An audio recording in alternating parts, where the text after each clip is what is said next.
Well, I think the scoreboard speaks for itself.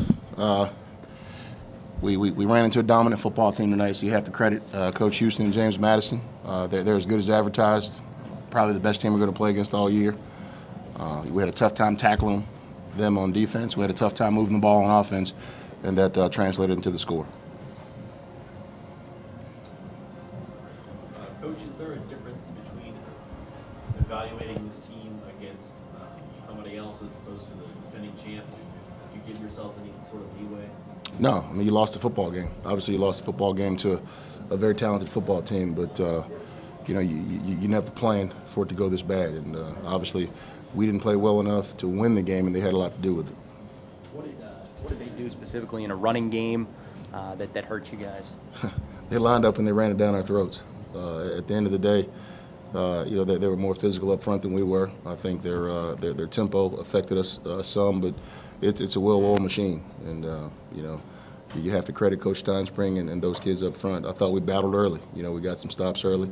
You know, had the opportunity, but early penalty, you know, kept them on the field and, you know, gave them some momentum. And you know, you know, they're a good football team, and that they capitalized on those mistakes. That's what good football teams do. Coach, 91 yards of total offense. What did you see out of JMU's defense? What? It's a very good football team, as I say. You know, we couldn't establish a run game. You know, we couldn't protect our quarterback to be able to throw the ball deep. Again, it's a dominant performance by their defense. You know, you're not going to beat anybody, you know, with less than 100 yards of offense. And we've got to find a way to go back to the drawing board and figure out how to generate some yards and points. Coach, how does playing a team like JMU improve you guys the rest of the season after having a game like this? Well, like I said, I don't think we'll see anybody else the rest of the season as physically talented as James Madison is. But I really don't know, you know, what our measuring stick is, because it's not like we played well enough to say that, hey, you know, we're going to be fine. You know, we've got to go back and we've got to reassess a lot as a staff and as a team to make sure that, you know, we're ready to play Delaware State next week. Coach, they haven't given up a 100-yard rusher since North Dakota State last year. What does JMU do defensively up front with their front seven to shut down the running game? You know, Coach Trott gives you a lot of mix, you know, a lot of different pressures, you know, a lot of movement up front. I've known Bobby for a lot of years. He's one of the best defensive coordinators I've ever worked with and called a game against. And, you know, it helps when you're as talented as they are. You know, they've got, you know, 7 or 8 kids that play on a defensive line. You know, they can interchange linebackers. It's a good defense. It's well coached, but it's a very talented defense also.